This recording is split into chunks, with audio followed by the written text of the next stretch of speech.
Hello, good morning बच्चों। आज मैं आपको सिखाने जा रही हूँ पाठ 8 का अभ्यास। निम्नलिखित प्रश्नों के मौखिक उत्तर दीजिए। बड़े लोगों की संकुचित मनोस्थिति व्यक्त करने के लिए खजूर के पेड़ का उदाहरण क्यों दिया गया है? खजूर का पेड़ बड़ा होता है पर उसके पथिक को न छाया मिलती है कि न उनसे फल मिलते हैं। इसी तरह बड़े लोगों की मनोवृत्ति संकुचित होती है, उनसे दूसरों को कोई लाभ नहीं होता। साधु पुरुष कैसा होना चाहिए? क्यों? साधु पुरुष सूप के स्वभाव वाला होना चाहिए। सूप यानी कि बच्चों, हम आपकी मम्मी अनाज झटकती है जो सुपड़े से, उसको सूप कहते हैं। तो उसमें क्या हो जाता है कि अनाज रह जाता है और कचरा निकल जाता है। तो साधु भी ऐसा चाहिए कि जो सार वस्तु ग्रहण कर निरसार वस्तु यानी कि कचरे को बाहर फेंक दे। तुलसीदास सबसे हिल मिलकर रहने को क्यों कहते हैं? तुलसीदास सबसे हिल मिलकर रहने के कहते हैं क्योंकि उससे हमें सुख, शांति और सुरक्षा मिलती है। आप गरीब लोगों की मदद कैसे कर सकते हैं? हम गरीब लोगों के बच्चों को पढ़ाकर उनकी मदद कर सकते हैं। हम पढ़ाई में आने वाली उनकी समस्या दूर कर सकते हैं। सज्जन लोग अपनी संपत्ति का उपयोग कैसे करते हैं? तो सज्जन लोग दूसरों को भला करने के लिए अपनी संपत्ति का उपयोग करते हैं। नीचे दिए गए शब्दों में विलोम शब्द के सही जोड़े बनाइए और उदाहरण के अनुसार वाक्य में प्रयोग कीजिए। इसमें है आदर, आदर तो अनादर, आदर तो अनादर। स्वकाज तो परकाज, स्वकाज तो परकाज। बुरा, बुरा तो अच्छा, बुरा तो अच्छा। प्रेम तो नफरत, प्रेम तो नफरत। नज़दीक तो दूर, नज़दीक तो दूर। मृत तो जीवित, मृत तो जीवित। छोटा तो बड़ा, छोटा तो बड़ा।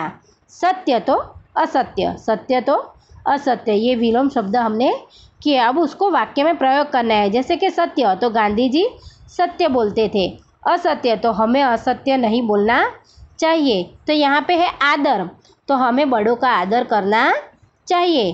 और आदर का विलोम शब्द है अनादर, तो हमें कभी किसी का अनादर करना नहीं चाहिए। ऐसे आपको इन सब विलोम शब्द के वाक्य में प्रयोग करने हैं। अंदाज अपना अपना। कभी कभी कुछ इलाकों में बारिश बिल्कुल नहीं होती, नदी नाले तालाब सूख जाते हैं, फसलों के लिए पानी नहीं मिलता, खेत सूख जाते हैं, पशु पक्षी जानवर और लोग भूखे मर जाते हैं। ऐसे समय में वहाँ रहने वाले लोगों की मदद की ज़रूरत होती है। तुम भी लोगों को मदद कर सकते हो। सोचकर बताओ, तुम अकाल में परेशान लोगों की मदद कैसे करोगे?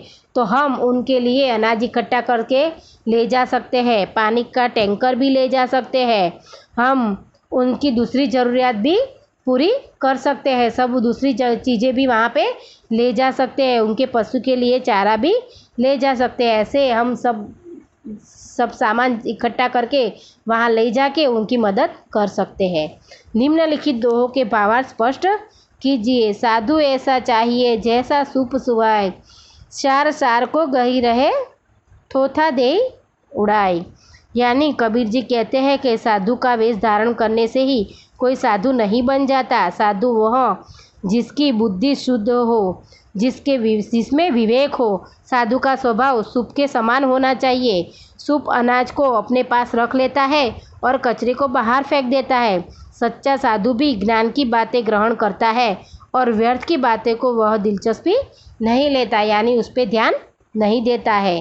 तुलसी हाय गरीब की कबहू न खाली जाए, मुँहे डोर के चाम से लोहे भस्म हो जाए। तुलसीदास जी कहते हैं कि गरीब को कभी नहीं सताना चाहिए। गरीब की हाय यानी कि बद्दुआएं कभी खाली नहीं जाती। जब मरे हुए पशु के चमड़े से बनी धोकनी से लोहा जल जाता है तो जिंदा व्यक्ति की हाय क्या नहीं कर सकती, वह तो सताने वाले का सर्वनाश भी कर सकती है। इसीलिए किसी गरीब के संतान की सताना नहीं चाहिए और उसकी हाय कभी नहीं लेनी चाहिए।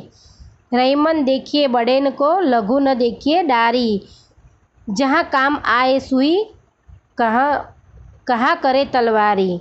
यानी कि लोग बड़े लोगों के ठाट बाट से प्रभावित होकर साधारण लोगों की उपेक्षा करते हैं। रहीम जी कहते हैं कि बड़ों को देखकर छोटों को कभी धुतकारना नहीं चाहिए, क्योंकि जहाँ पे सुई काम आती है वहाँ पे तलवार काम नहीं आती। तो बच्चों, यहाँ पे ये अभ्यास पूर्ण होता है। आप अपनी नोटबुक में ये लिख लेना। बाय।